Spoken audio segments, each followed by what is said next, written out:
Hello again, internet friends, and welcome back to another episode of Post-Cold War Geopolitics in Eastern Europe, brought to you by the History Channel. Today we're going to be talking about my training specifically and my goals for the end of this year.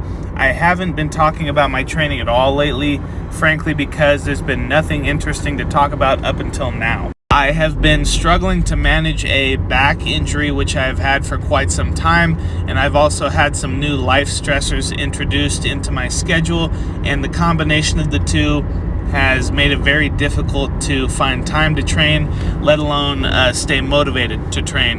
And so lately, for the past 3 to 6 months, things have just been a battle to keep my head above water and stay consistent, but that consistency has begun to pay off, and I'm starting to see the momentum build with my training. And my end of year goal, which previously seemed very far off, is now coming into view, and I can see the light at the end of the tunnel.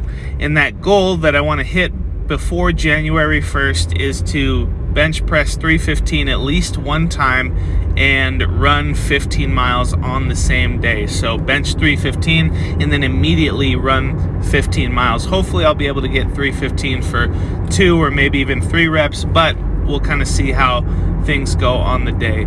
I have benched 315 before and I have run 15 miles before, but never in the same time period and certainly not on the same day. So it's kind of a fun challenge for me to push myself in a way that helps me maintain my physical qualities, push my limits, but not aggravate and make worse the problems I'm dealing with my back. In addition to that, just having some type of goal to work towards and to hope for has been a really crucial ingredient in me staying consistent with my training, because frankly, when you're injured or you're dealing with an injury and you have a lot of life stressors on top of that, I'm sure you guys can relate, it's very easy to just not go to the gym. You just don't want to go. You want to sit in front of the television with a nice bowl of ice cream and maybe put a brownie on that and just relax. You don't want to do anything else. But having this goal where I could still push myself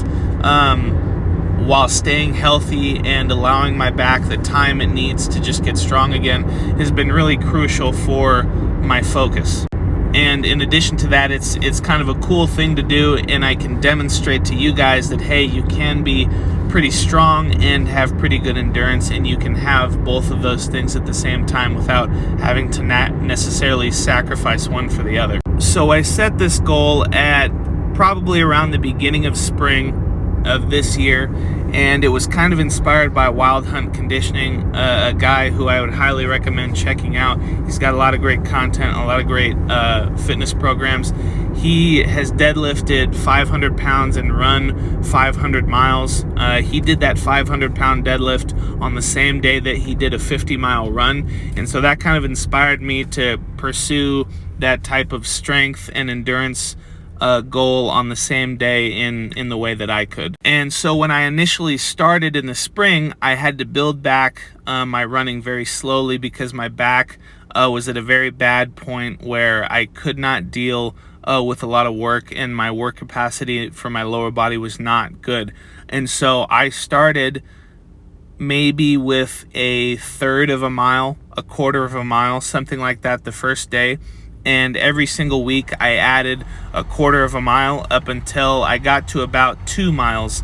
And once I got to 2 miles, I started to allow myself a little bit more flexibility with the mileage, just because I knew I could safely run 2 miles without aggravating or increasing the sensitivity in my back. And so kind of depending upon the week, I'll add anywhere from a quarter of a mile to a half a mile to my runs. Last week I did a little over 5.5 miles. This week I'm hoping to get a little over 6, so I'm pushing the mileage a little bit harder now. I'm still not going too crazy because I want to give my back and my knees and my feet time to recover and adapt to the new workload that I'm giving them. But because a half a mile or a quarter of a mile is an increasingly shrinking percentage of what I'm capable of running, my work capacity is at the point where I have a little bit more flexibility with that, as opposed to if I was only able to run a mile adding a half a mile each week would not be sustainable. But now that I can comfortably run about 6 miles,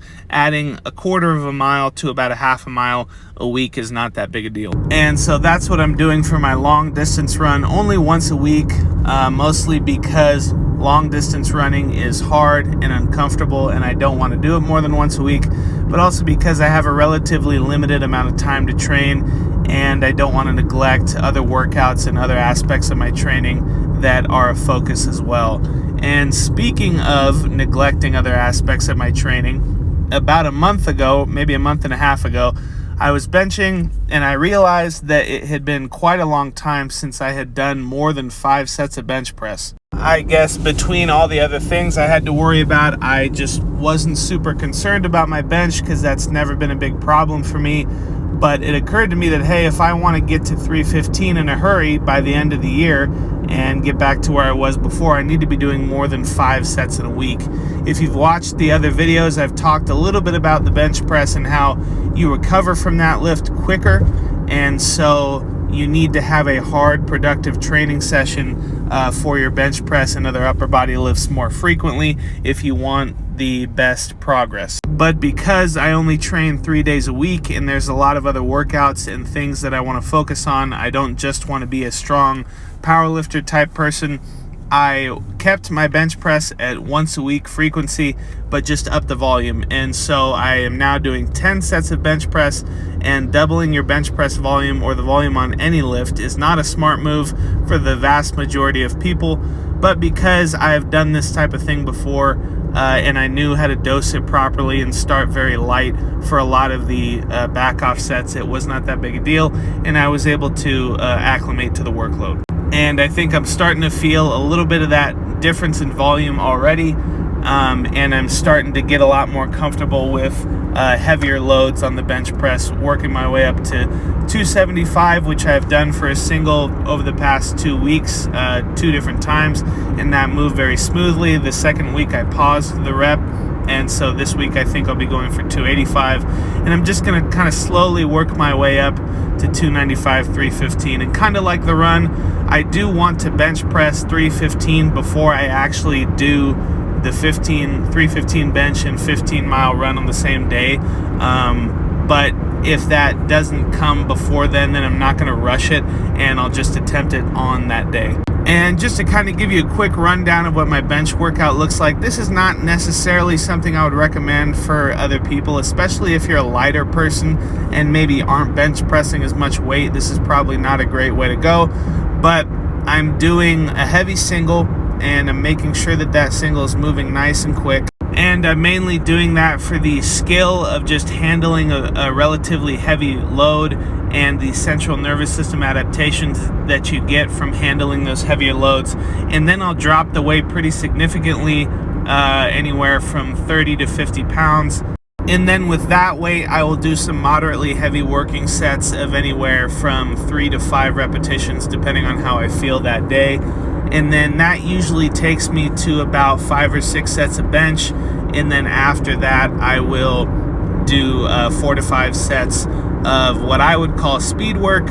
It probably doesn't fit a lot of people's definition of speed work, but I'm basically just trying to move lightweight fast, and I'll only use 185, 205 pounds, and I will work on exploding off the chest really hard with those and moving the reps fast, a little bit more of a bodybuilding style bench press as opposed to my heavier sets, even my top single, where I'm trying to be very methodical and make sure that when I unrack the bar, I'm holding the weight for a second, that when I touch my chest, I'm pausing it on the chest and then pushing hard, making sure not to use any leg momentum with the kind of pseudo speed work that I'm doing. I'm really not worried about that quite as much. I just bring it down, touch the chest, and try and punch as hard as I can. That's partly because at that point I'm relatively fatigued, and so the weight I'm going to be using is lighter anyway, so I might as well try and be fast and somewhat explosive with it. And also because the majority of my reps that I do with any strength training movement, I'm pretty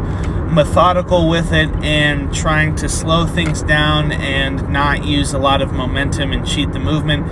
And so it's nice to just kind of switch up the stimulus and move it fast and feel good and feel athletic with the movement. And on those back offsets, I will generally superset that with pull-ups or a upper body rowing movement. But that is a look at how my training has been over the past couple of months. I have some other workouts that I do in the week that I'll talk about in another video, but that's kind of my goal for the end of the year. So stay tuned. I'll probably make at least 1 or 2 more update videos on this as I get closer to January 1st. If you enjoyed this video, please like, subscribe, comment down below, tip your waitresses, and I will see you in the next video.